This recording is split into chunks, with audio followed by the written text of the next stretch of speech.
মাসুদের কাণ্ডটা দেখ। ছি ছি ছি রে মাসুদ, ছি। ছিছি কেন? মাসুদ, তুই কি আর ভালো হবি না? আরে তোর কি বিবেক বলতে কিছু নাই? বাইকের সাইলেন্সার মডিফাই করার কারণে অতিরিক্ত শব্দে আশেপাশে মানুষের কষ্ট হচ্ছে, শব্দ দূষণ হচ্ছে। আর এই শব্দ দূষণ বন্ধে সবার আগে দরকার আচার আচরণ ও মানসিকতার পরিবর্তন।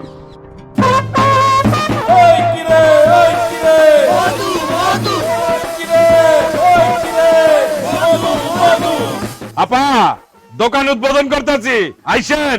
একদম খাঁটি মধু। কিন্তু আপনার আচরণ তো ভেজালে ভরা। কি কইতে চান? আমি ভেজাল 19-20 মধু বেচি না। আরে চিল্লে কি মার্কেট পৌঁছ যাইবো? শোনেন, মাত্রাতিরিক্ত শব্দ স্বাস্থ্য ঝুঁকির কারণ। আর আবাসিক এলাকায় দিনের বেলায় 55 ডেসিবেলের ঊর্ধ্বে শব্দ করে আপনি শব্দ দূষণ করছেন। আপনি শব্দ দূষণকারী।